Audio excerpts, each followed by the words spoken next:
Welcome to Powered by People, the podcast where industry leaders finally answer our questions. The podcast is hosted by me, Abbey Graham, the co-founder and director at evyve, a specialist recruitment company focused on EV charging and clean tech. The podcast will explore career histories, backgrounds, motivations and inspiration, and I'm really excited to get into today's episode.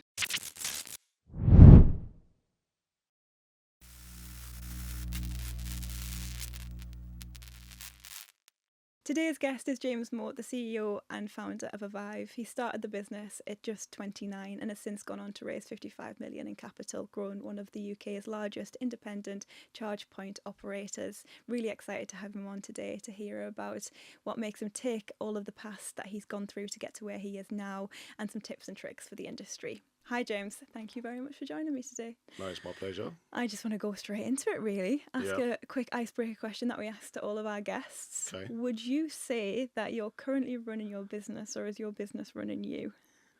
That is an icebreaker question. We're currently running the business, so I think we've got a clear strategy and objective in terms of what we need to do in the short to medium term. There is outside influence that impacts how you run your business, government policy, funding, new opportunities, new landlord opportunities. So, but no, we're very much in control of what we want to achieve in the short term. Yeah, in control of what you can be in control of. Yeah, I think it always depends on who you ask on what day, because as founder CEO, life comes at you quick, doesn't it? This time of year is always stressful because it's in the financial year. So you're evaluating your performance for the previous 12 months, and then also you're trying to predict in terms of how you're going to perform in the next financial year. And it's a capital intensive industry, and you're reliant on funding and funding partners and everything kind of falling into place. But we've been doing this now for the best part of 4 years, so by this stage we're pretty good. Hard into it. Yeah, definitely. And let's go back to childhood life. Young James, where did it all start? What was childhood like for you? I think so. I'm a twin. So yes, I'm a twin. So I've got two older brothers, an older sister, and I have a twin sister, Rachel. So naturally, I'm competitive because growing up as a twin, you are always competitive with each other. But you also share during your childhood. You share all your kind of big moments. Your birthdays, whether it be your SAT results, your GCSE results, your A levels. So there's always been kind of competition and a competitive, I guess. Very competitive in everything we do. And I think that comes from my childhood. I was extremely sporty. So my dad was he's big into football. He founded one of the local kind of grassroots football clubs where I live in Brentwood. Took that from like 15 boys, one team, and by the time he kind of finished building out that football club, I think it was like nearly 1,000 young children were playing football from like under 8s all the way through to kind of under 18. So highly competitive, a lot of sports. Had a good education, which I can't complain. I was privately educated. My first school was it was an all-girls school. It was Ursuline, and my year group was the first year group to accept boys. So I was quite lucky, but also kind of there was only 5 boys in my year group throughout my whole primary school, which was it's quite hard to fill a football team. Yeah, interesting. But it was good early schooling, and then I went on to Brentwood School, which is kind of a well-respected private school in Essex. Same again, very sporty, it's academic. But yeah, I think for me, parents' evening, my dad always tells this story of a parents' evening where I think it was my business studies teacher said, James is like really attentive in class, but if we give him homework, he just won't do the homework, or he'll do the homework to like 50% of his ability. But if we said to James, we'll pay you £15, can you please go and do your homework? I would go and do my homework to 100% of my ability and be kind of top of the class. So I wasn't naughty. I'd say I was mischievous, but I kind of I didn't say drift, but I just kind of was part of the wider crowd. I didn't stand out, and I wasn't necessarily kind of bottom of the class. But my passion was sport. So extremely sporty throughout my childhood: football, cricket, athletics, cross country, you name it. So it was good. It was good. That's really interesting. I think the whole point of the podcast and what I want to know is what makes people where they are today and how successful they come in. Sport throughout all of the conversations has been such a pinnacle part of it. I think having that competitive streak is so important because you just have no desire to give up, and I think it's about standing out and being that. Team sports in particular. So I captained my school football team. Also kind of outside of school football team, cricket team. So I think team sports and team culture does apply to the real world. It was a good upbringing. How was kind of the pressure of being in a private school, and I don't know, were you expected to be really academic and then you actually wanted to do the sport? Did you always feel like you weren't living up to expectations because you weren't interested? No, I think it kind of there was always an expectation to get good grades, and I think with my school, Brentwood in particular, and where I live in Brentwood in Essex, it's a real kind of mixture of people. So I grew up with friends whose dads were very high up in investment banks, city bankers, insurance market, but then also construction. And also some criminal as well. So very kind of, it's a very broad kind of spectrum of people that kind of live where I grew up. And I think growing up in kind of independent schools, you're surrounded with entrepreneurship. So very early age, all of my friends, their parents had their own businesses. My dad had his own business.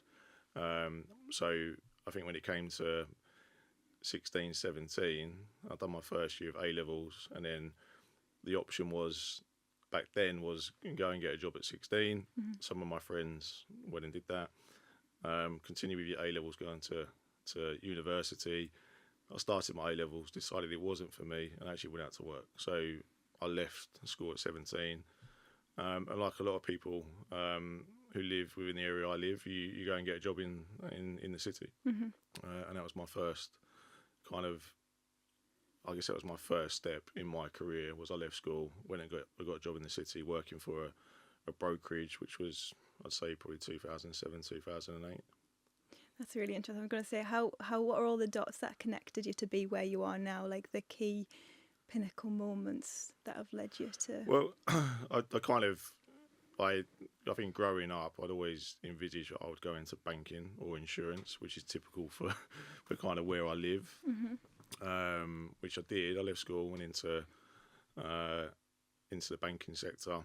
It was 2008, so then it was the financial crash. So I was on my pathway to kind of doing, at the time it was like stockbroking exams and banking exams. And then 2008 came, there was job losses.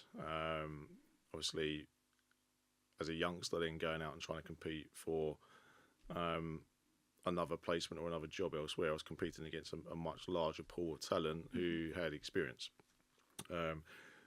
And early on in kind of my teenage years, I'd also done cadets. So I was in the Army cadets.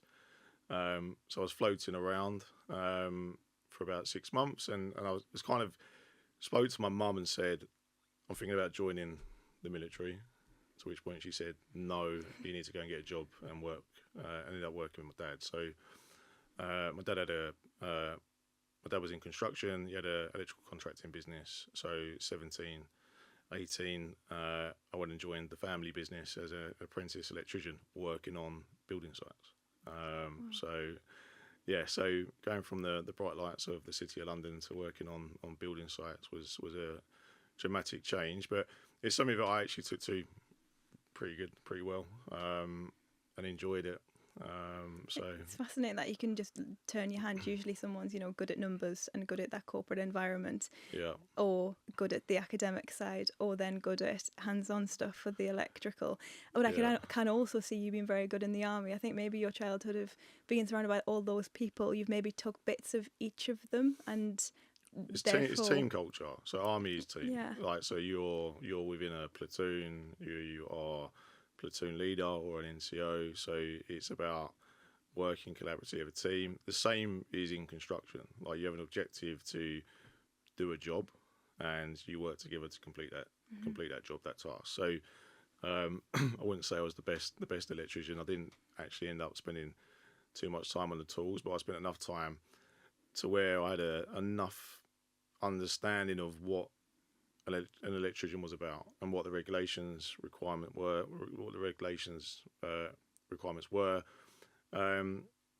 and gradually just kind of progressed my way through my dad's business within the space of maybe 18 months to 2 years to where I was effectively commercial director.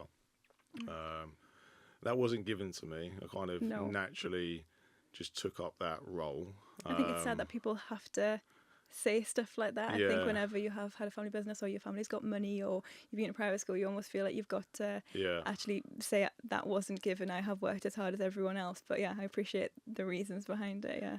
Yeah, I mean, it's had a good relationship with I guess all the staff, and the entrepreneurship in me was I was always looking at how we can go and win more business, how we can move into maybe different sectors. My dad's background, who is a big influence on my career. So my dad's background was basically he was a tunneler, so he used to build basically work in the most horrific conditions. Yeah. In the 70s and 80s, helping build and construct tunnels. When he finished that career, he came out and then set up his own contracting business. But he didn't go to university. He was straight out of school at 15, straight on the tools. So his business was it was successful, but it didn't have the structure of what I deem to be a good business today. And there was no business development team, there was no marketing team. So naturally, working within kind of my dad's business, I started to kind of fill gaps and some of the stuff I learned at school and through experience, started to implement, and just went on from there. And that's kind of what introduced me to renewable energy sector. So we were heavily reliant on main contractors issuing new tenders or new contracts. And we specialised used to do a lot of work for London Underground. We used to do a lot of work for mobile communication towers. So we used to build all the mobile phone masts. And then we also worked on kind of large, I guess, construction projects in London. But you were always reliant on the next work package being offered to you to quote, to win, to then go and deliver. And renewables at the time, you had solar, you had the feed-in tariff. That presented an opportunity for us to actually go out and win our own work. So we started to sell fully financed rooftop solar to industrial and commercial clients, which then moved into large-scale grid-mounted projects as a kind of EPC contractor, which then later moved, in my professional career, moved into me then actually being a renewable developer. So that's how I came to being in renewables. That's how I came to being in the investment sector, was purely working through, I guess, my dad's business. So you left your dad's business to then go into investment, yeah. So I'd say, I don't know what age I was, but I was probably 25, left my dad's business and just went out on my own without a plan. Was acting as really kind of independent developer, consultant. I made some personal investments in some other startups and would support early stage startups with focused on energy efficiency or renewables. And just kind of, I've been kind of my own boss for the best part of 10 to 12 years now. So you said that at the age of 25, you'd done 3 different adult jobs and I grew up quickly. Experienced so many things. Yeah, so I was a dad at 21. Okay. So I was a dad at 21. My eldest is now 14. I've got 3 children. Two girls. Amelia's 14, Esme's 10, Jack, my youngest, is now 4. So being a dad at it was 1 week before my 21st birthday. What a present that is. Yeah. So you don't have you have to grow up quickly. Yeah, you've had other people relying on you. But I find it different now. I find it completely different. I speak to the younger generation. They're not much younger than me, but I speak to the younger generation now who are like evaluating their options coming out of school. So my year group, you had the opportunity to leave school at 16 and go and get a job. So between the ages of 16 and 18 and 19, I had friends who were working, friends who were going to university, friends who were apprentices. So you kind of fed off your friendship group in terms of what they were doing, what they were enjoying, how much money they were earning, what the opportunity was. And I think now, because everybody has to stay in school until the age of 18, I think they've lost that dynamic where they're able to get a kind of a sense of the real world before they actually step into the real world.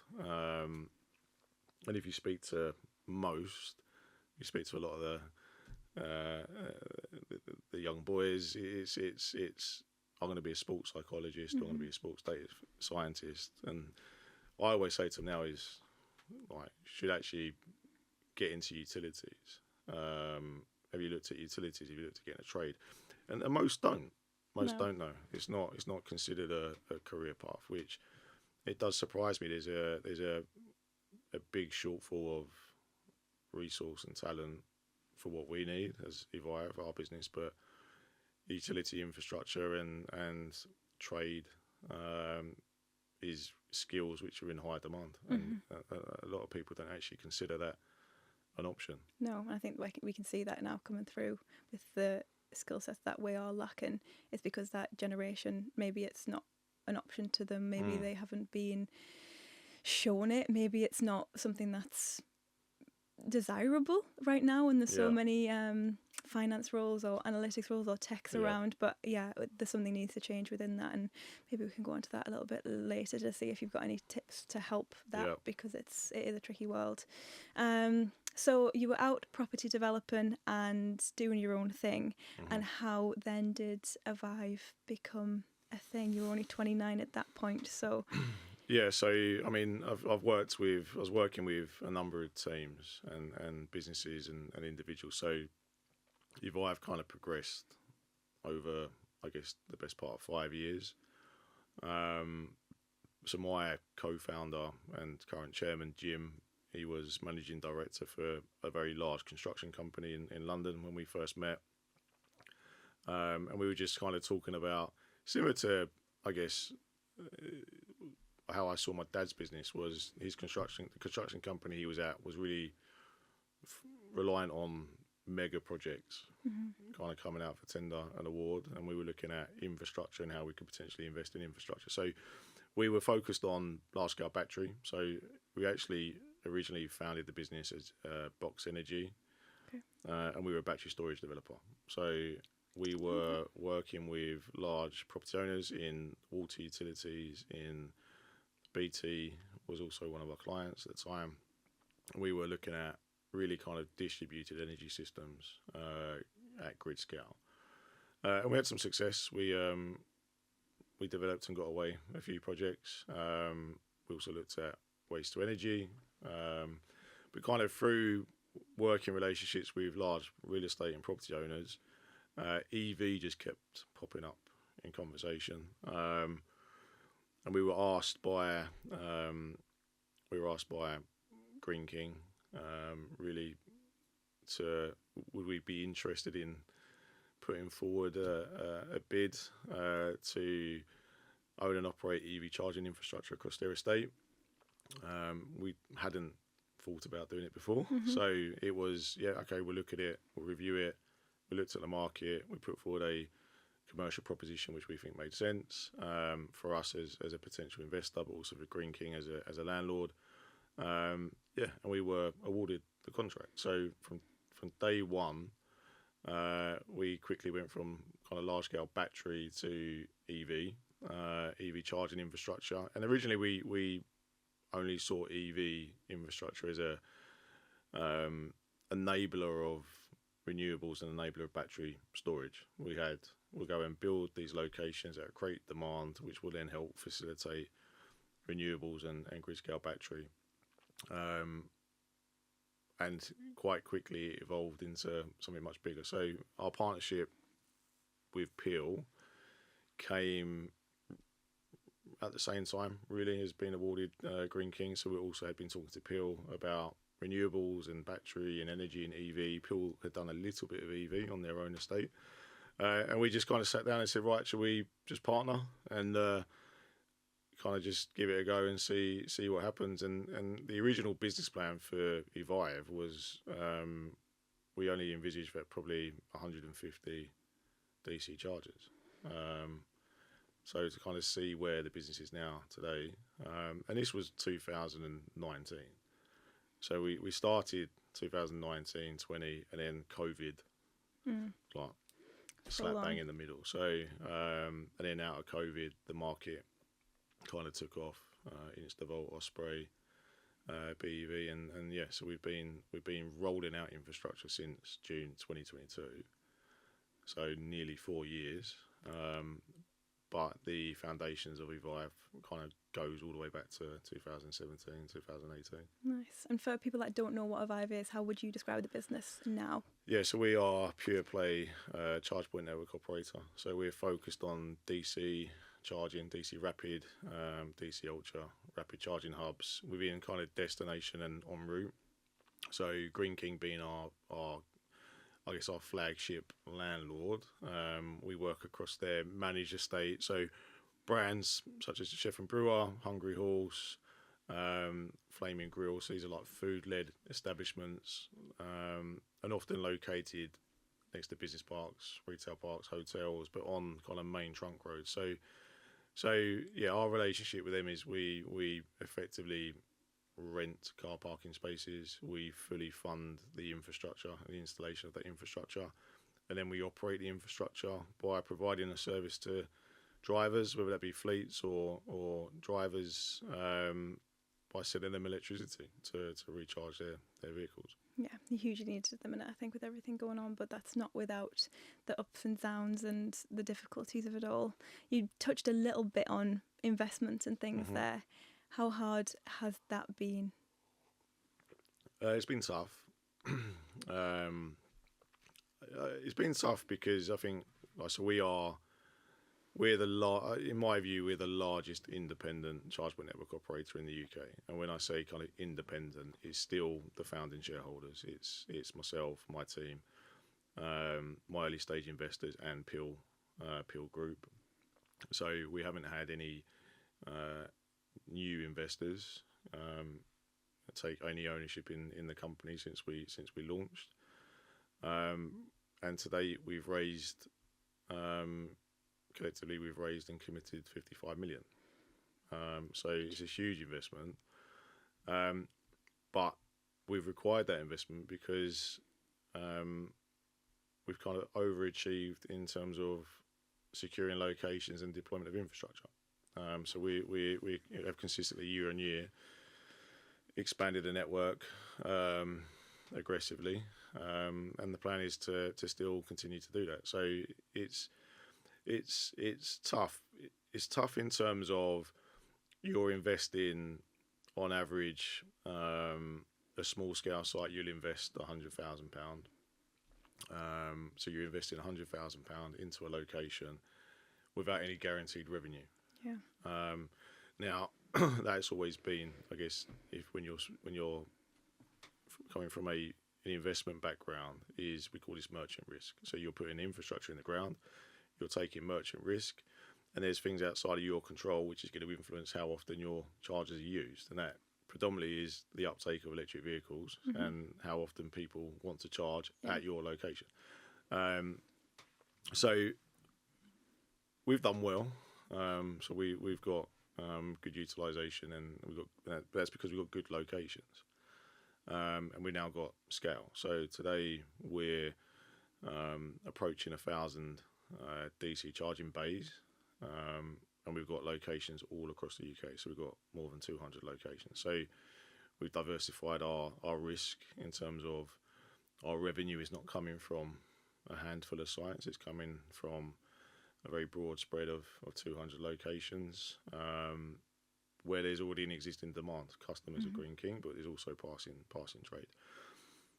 So it's tough, but there's also similarities to the investment model for this sector. There's also similarities to what I did previously in solar and battery. So solar used to have a power purchase agreement. You had the feed-in tariff. So you build a solar farm, the government would pay you for the energy that you produced. It was a subsidy. They cut the subsidy, and then you had to find alternative ways to build and sell your electricity. So it was power purchase agreements. You build a solar farm and sell your electricity to a university, as an example. And battery also was similar, where you were making a considerable investment, but you could only guarantee maybe 10% of the revenue. Yeah. And I see that similar to evyve, and I think charging infrastructure in general is, there's enough data now. We have enough data, we have enough utilisation, we have enough history where there is a base load of demand. We don't see a lot of volatility in our utilisation month on month or day by day. It's very predictable. And you can see it grow. As you build out the network, it grows. So scale is really important, and that's a big topic at the moment within our sector in terms of scale, and it's scale to profitability. Yeah. And that varies from company to company, depending on your costs. Yeah, I think it's so impressive that you've managed to stick with the same investors, the same team, and get to where you are. But not only that, have the same kind of clients that you've always stuck out with. I think the industry is very volatile, and it's a credit to you guys that you've been able to deliver continuously to the point that you are now at a place where you've just got clients staying with you, but also new ones, which is probably the commitment with Greene King has then got you these hungry horse deals, and it's just proven that you can do what you need to do. And I know from working with you, you're a very lean team. Yes. As well. How do you find that? Yeah, I mean, look, we've got a very good supply chain as well. So we've got good partnerships with our landlords. We've also got a very good supply chain. This comes back from my experience in construction, and a lot of my team have worked in similar fields, whether that be renewable solar or telecoms. And there's in terms of rolling out the infrastructure, there's a lot of similarities between other sectors and what we do today. But it is process. It's a process-driven business. You secure a location, you secure the lease, you secure the grid connection. Ultimately, then you go and build it. But supply chain is important, and we've got really good supply chain, and that's a mixture. So we don't actually own any IPs. We don't own charges. We don't own technology. We package a system and system architecture that then provides the service to the end customer. So charger manufacturers, we've been working with Tritium, Siemens, and Nidec have all been kind of really supportive of what we're doing.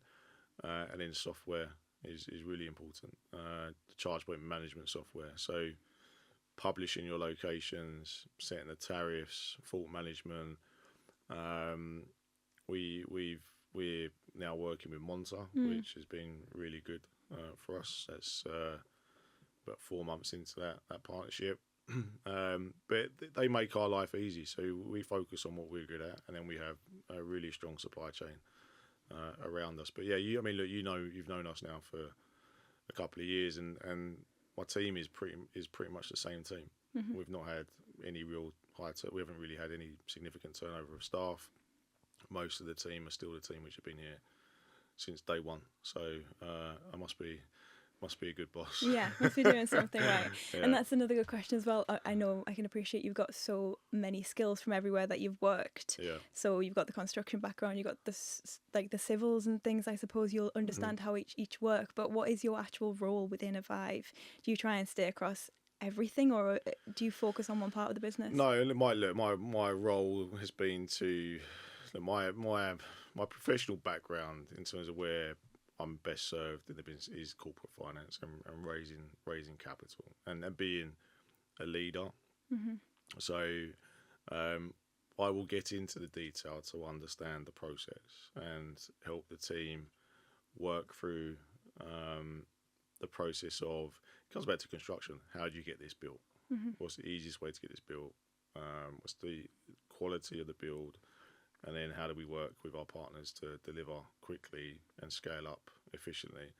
So I'll get involved in kind of anything new and in implementation with the wider team, but they just run with it. So my job now is predominantly strategic, and there's been a lot of changes in our sector, almost on a per annum basis, where you're having to make adjustments to your own business plan, whether that be changes to government policy. The investment sector has been really tough and challenging, probably the worst it's been for the best part of 15 years, raising capital. And then now, like there was recently, we've been promoting with Charge UK there's been a significant increase in cost of electricity and cost of standing charges, which has an impact on our business in terms of our ability to make money and make profit, to reinvest in building more sites. But also, I think there's a limit in terms of how much the customer is prepared to pay. So there's been a lot of lobbying on standing charges. So I spend my time now really 6 to 12 months ahead looking at the market and where I need to position evyve to be, I guess, in the right place at the right time to capitalise on any opportunity. And ultimately the team have been with me now for the best part of 4 years. Some have worked with me previously in my other ventures, so they're well trusted to just deliver, which they do. Yeah, I think you need good people around you to be able to make things work, definitely. And out of the 4 years, what's the hardest day you've ever had? Is there a pinnacle moment where you can just remember? Yeah, I mean, there's a few. So, I mean, look, I think there's been times where I think I think in this industry you can kind of get kind of caught up in some other like the industry stories or the industry in terms of what else is happening in the industry, which maybe feels like you're falling behind, or you're not in the right place at the right time, or you're underperforming. And that might be a competitor of ours announcing that they've secured kind of 200 million, and we're sat there and we've raised 55 million. So, but I think ultimately we have kind of spent a lot of time evaluating where we sit in the market today, and we're pretty happy with where we are. Yeah, definitely. USP is 100% strong. And we've got really kind of good foundations now to kind of kick on. But yeah, so there isn't a particular day where I've had a real bad day, but there's been times where look, we've had to evaluate as a shareholder, because I'm a shareholder founder as well as chief exec. So from my shareholder hat, there's been days where you've had to evaluate the continuation of the business. Are we in the right sector? Are we investing our money wisely? How much do we invest this year? Do we scale back? But yeah, we're confident in evyve to where we're now actually increasing investment and starting to speed up again. Yeah, I'm excited to hear that. I think I don't think there's any founder or shareholder in this space or in many spaces that haven't had those thoughts or questioned that. I don't think you'd be strategically sound to not evaluate things like that and just go 100% all of the time. Yeah. But yeah, there's so much future with it. And I think the biggest everyone's talking about at the minute is how hard investment is to get. I think from what I've seen, investors have been scared because everyone's said that they've had going to have really high utilisation. The targets have been set high, and then investors have essentially lost money because it's been overpromised and underdelivered. How do we actually get that back? How do we get investment? How do businesses grow from here?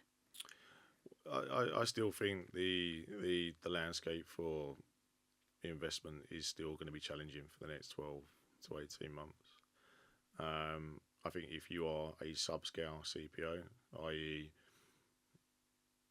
100 charges or less, I think is going to be challenging to where you potentially become kind of not relevant. So that's why at evyve, it's really kind of our focus is to expand and to continue to invest and scale quicker than what we probably had thought we would do last year.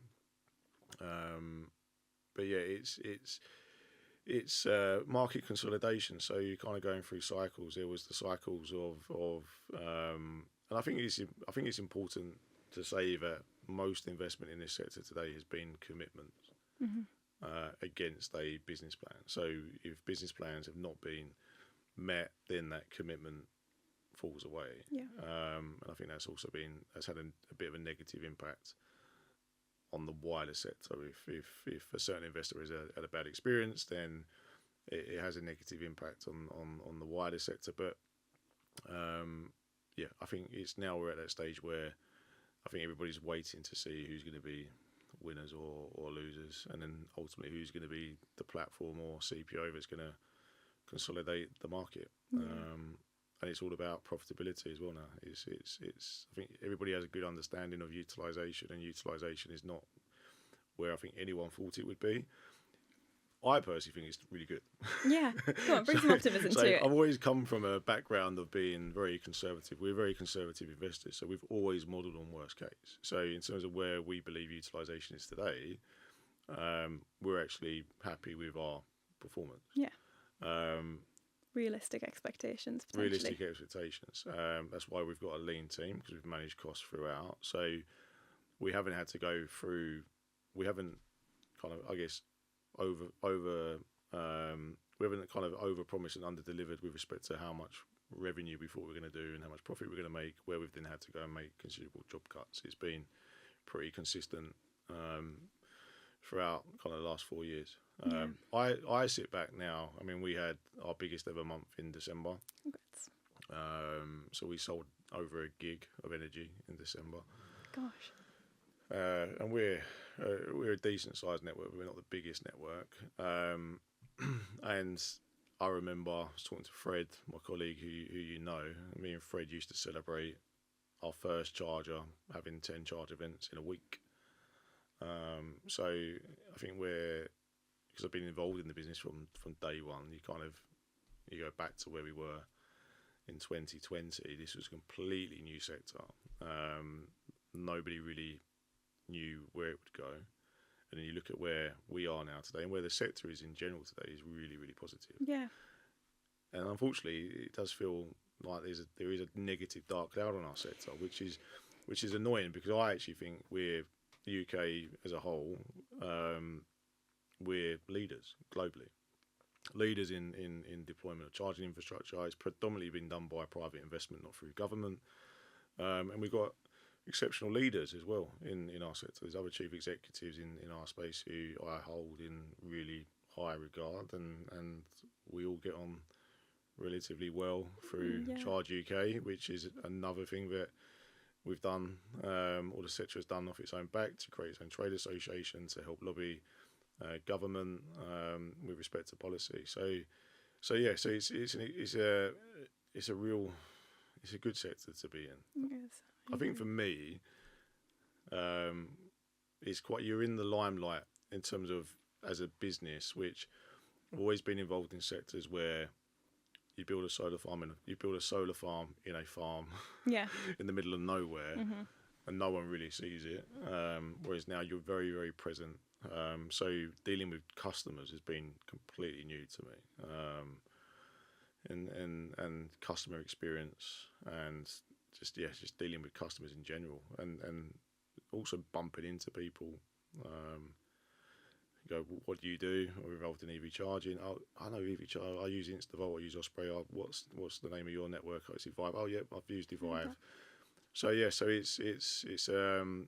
a different dynamic to which I wasn't familiar with previously, but it's been it's enjoyable. Yeah, you're very much in the limelight, quite literally, right now. I think there is. It's like personalities, isn't it? Personalities. Everyone knows the CEOs that build the businesses, and from how they're perceived, I think the business is almost perceived very much. It is like very much a marketing campaign and tool. Everyone's got their eyes on what everyone's doing, and obviously customers boil down to it, because therefore that's utilisation, and utilisation is such highly regarded. So if you're not having the customers in mind, the business is essentially wrong, because it's from bottom up, right? But I bet it is a lot of pressure, not only having to be a CEO, but also be judged on such a high level, personally and on the product.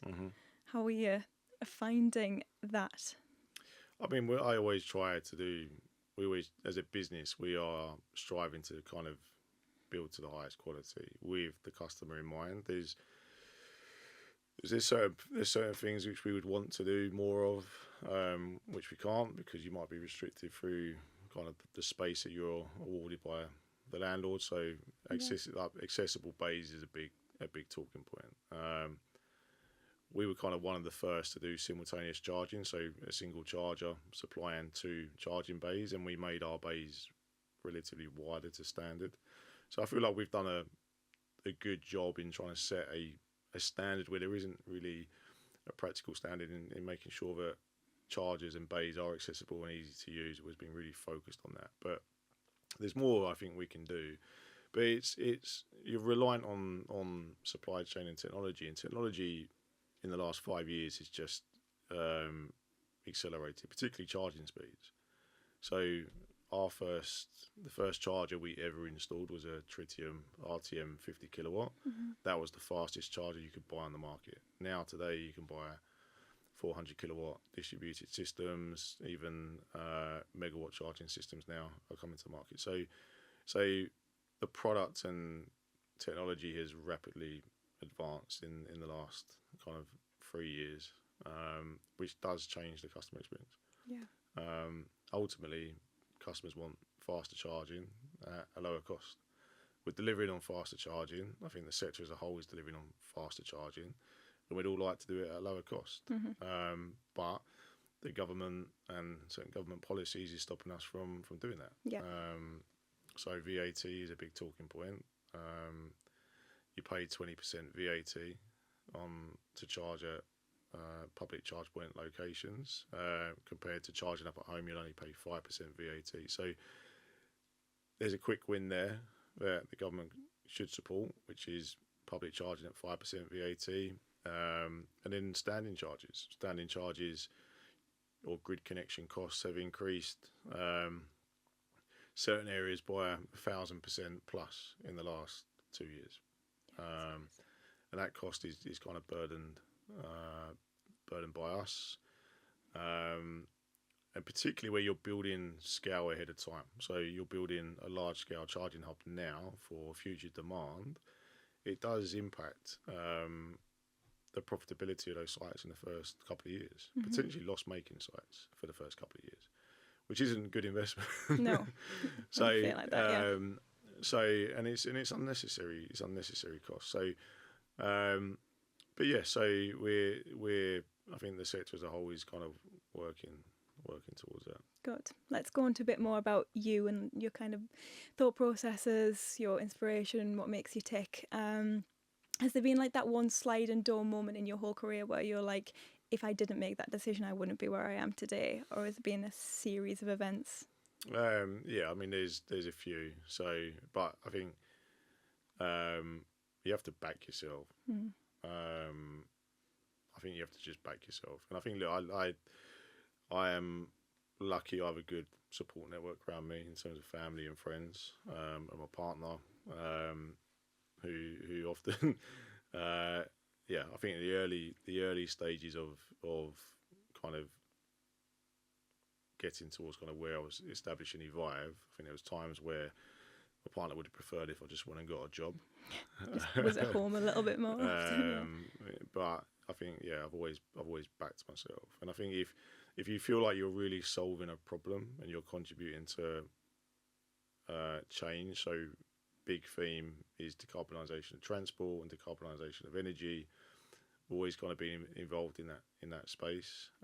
Technology's there. It's about finding the right projects and packaging the right projects to where they become investment grade and investable. And I think as long as I followed that thesis to where it is where we are today, or where I am today. So I think it's you just have to back yourself. Confidence. Yeah, confidence. Yeah, 100%.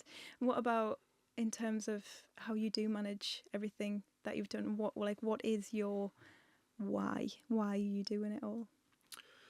I mean, I want to see evyve reach its full potential of what I think it can achieve, and I think the team our partners, investment partners, landlord partners, supply chain partners, I think we are on track to becoming one of the most recognised charge point networks in the UK for providing a valuable service to customers that they like and they want to use.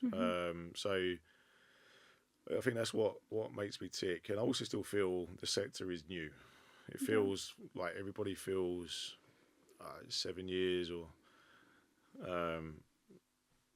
looking to move on or to try something else, whereas I feel the market's only just really getting started. So and that's kind of comparing where we are now to where we were even the back end of COVID. EVs on the road are more obvious everywhere you drive. You see electric vehicles, people you talk to, friends, family, or on the street, they're all aware of electric vehicles, all aware of charging infrastructure. So it's only just starting to become kind of mainstream. And I think the growth in EV is going to be tremendous in the next couple of years. Yeah, definitely.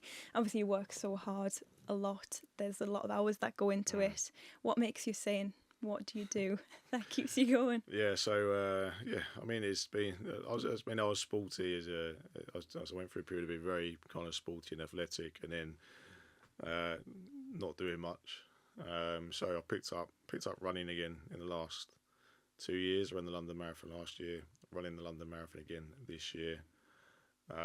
So I've got my long run this weekend, 33 kilometres, and then the big day's now only 4 weeks away. But I've enjoyed.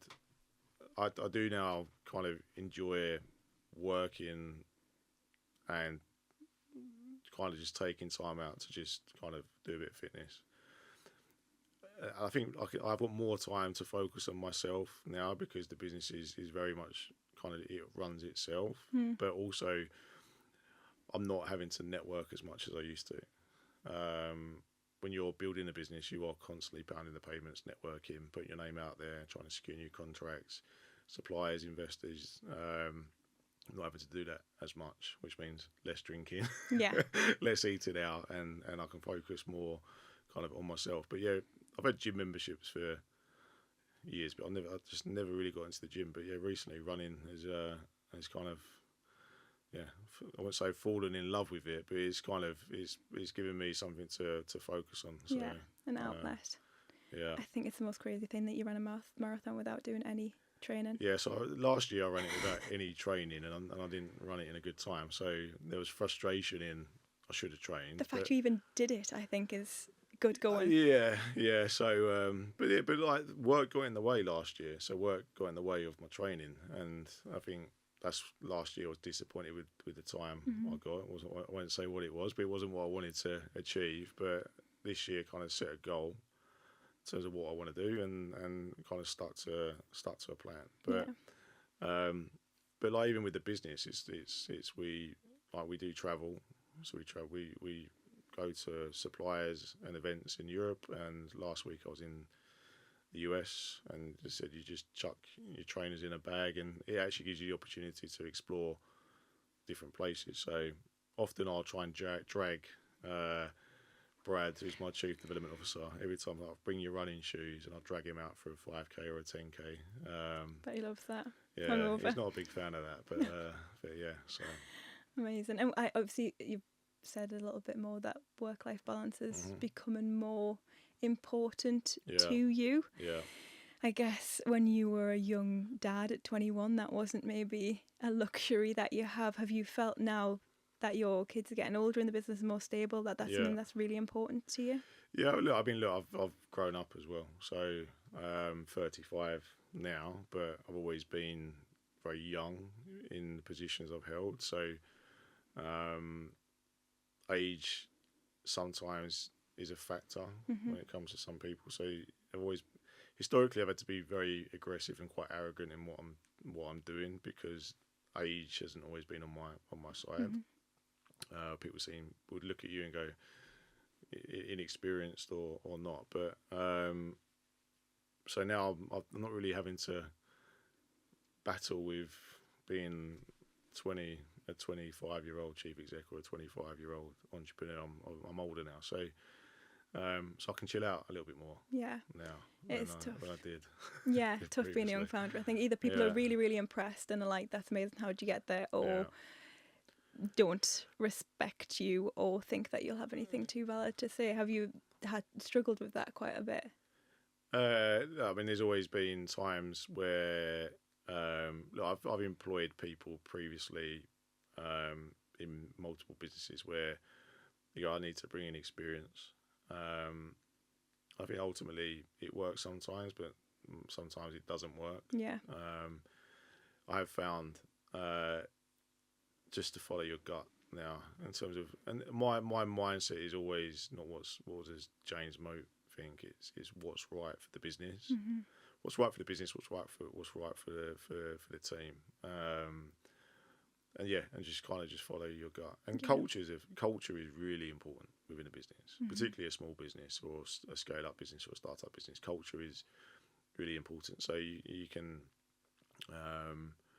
we have a real mixture of a good mixture within evyve of experience and people who I'd worked with previously in a different sector who I've brought in, completely kind of educated them with respect to EV charging infrastructure, maybe even put them into a role that they had no experience in doing, but we just coached them through because they had the right work ethic and the right mentality and the right culture.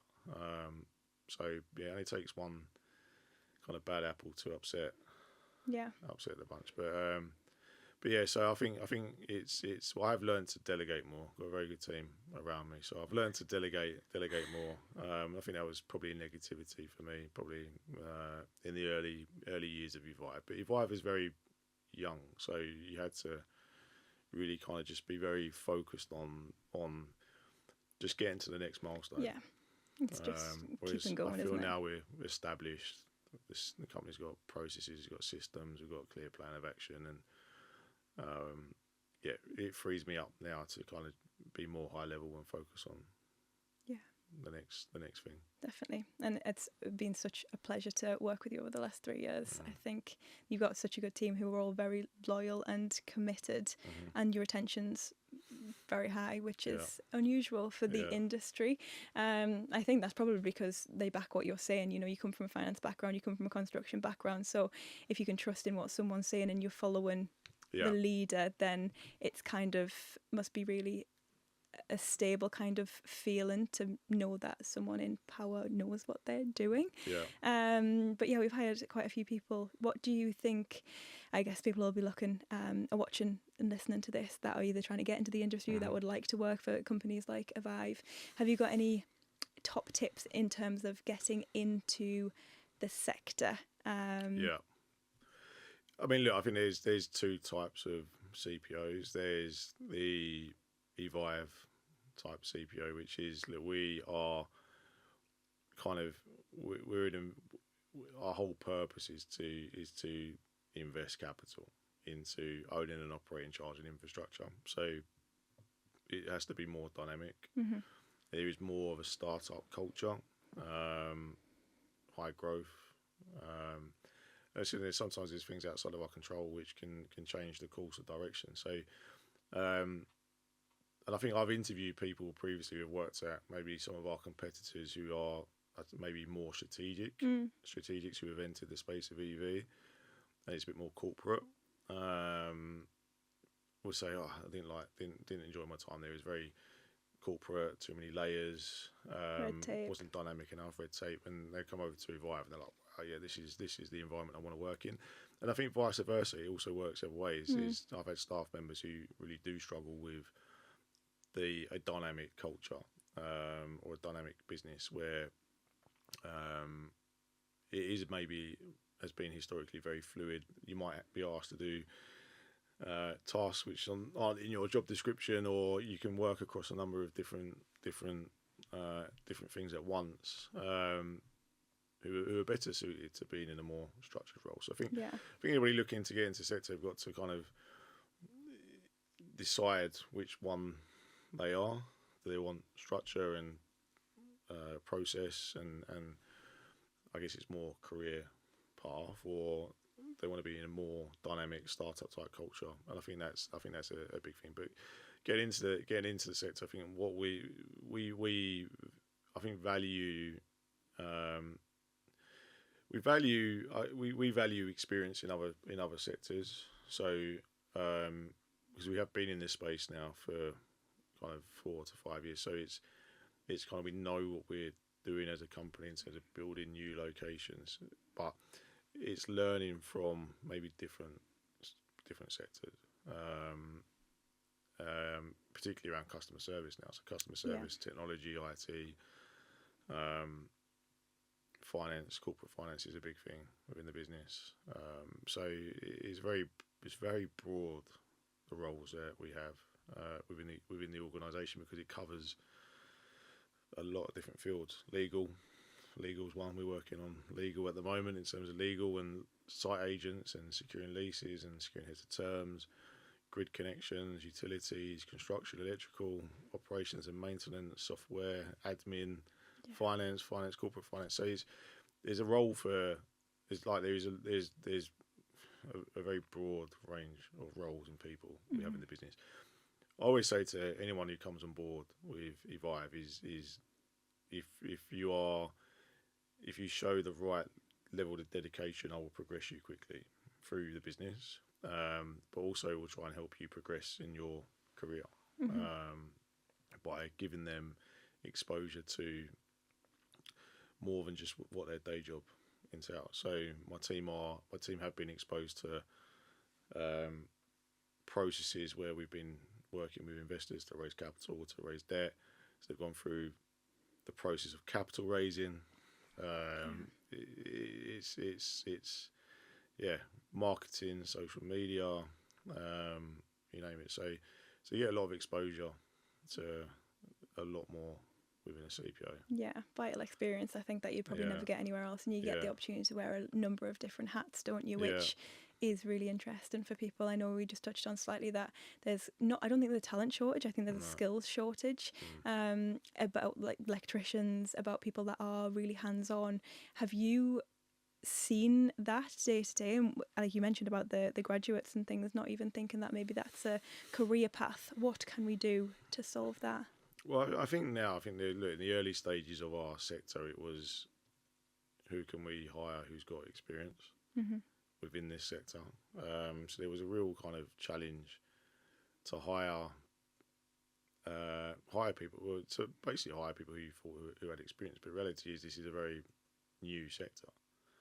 And when you're trying to recruit experience in a very early stage sector, salary costs were quite high. So I feel like salary costs are probably, or salary expectations are declining, but there's other ways to reward and incentivize people through career progression, training, and then other incentives. But I think it's I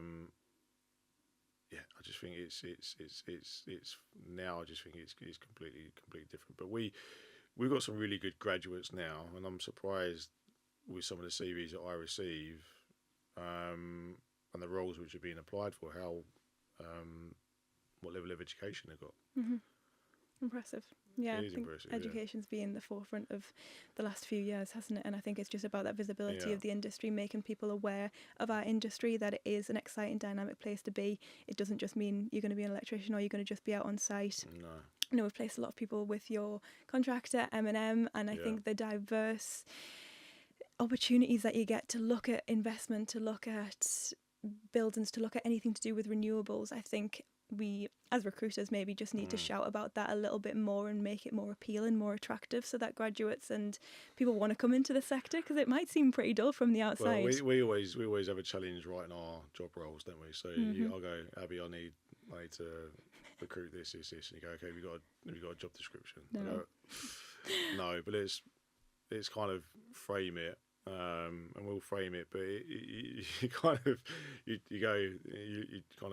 list out the bullet points. You go, there's 15 bullet points there. It's probably too much, but it is very it's very broad brush in terms of being involved in a CPO. There's so many. It's very broad end to end in terms of the stuff that we do. Great. And I think that's the importance of working with a recruiter as well, because one, to figure out a job description is a tough one. To make it sound exciting is another one. And actually to go and find the people who aren't traditionally looking or in different sectors that haven't even thought about the EV space is so important. Yeah, you've got a really good team. So I'm really happy about that. One more question. Quick fire. Yeah. Tell us a fun fact about yourself that not many people know. Oh, fun fact about myself. Is there a fun fact about myself? You put me on the spot there. Yeah. Abby. Like what? Give me an example. I don't have one. I asked you today and he asked me it back and I was like, I don't have one. And just know there's so much to you. You've talked about business, you've talked about evyve, but I know what kind of person you are and you haven't. I want to give something about you that shows your personality, because you are hilarious. Right, okay. So yeah, fun fact about myself. I don't know. It's too much to say, but something that you can't say. Is that why? Yeah, it's probably too much. I can't say. That's it. Yeah. I'm a good dancer, as my team would say. That's probably as much as I'm prepared to say. Michael Jackson kind of dancer. Michael Jackson, maybe. I might have a few Michael Jackson moonwalks. Moves, but, yeah, we're big fans of house music in our office, so it's house music, and I think after I've run this marathon, I think my next challenge is to learn how to DJ. So Fred in our business, he's an avid DJ. So I think he's got a few. I think he could do his first few events this year. So we're going to go along and support him. But yeah. Yeah, I've heard many stories flying via helicopter into Glastonbury, etc. You do live a very interesting life, and I will be waiting for an invite the next helicopter ride that you get on. To end, I just want to ask you, what's the best piece of advice that you've ever been given? So I mean, I think it's you can only really focus on what you can control. So the stuff that you can't control is don't let it impact you in a way where it either brings anxiety or makes you worried or impacts the way that you make decisions. And I think that's both professionally and personally. Is you can only really be in control. You need to worry about the stuff that you're in control of. Definitely. And I think, comparison's a thief of joy, isn't it? Which I've definitely found. Yeah. Just compare yourself in terms of business. You touched on before about how difficult it is looking outside and seeing what everyone else is doing. But actually, if you just look down and concentrate on what's going on in your world, you're 100% more likely to be successful. Yeah, I think one of my phrases in the office is that it is what it is, but what do we do next? Yeah, in that Essex accent. Yeah, it is what it is. It is what it is. What do we do next? Amazing. So yeah, but no, thanks for having me. Thank you. It's been so exciting. Good. Very, very inspirational.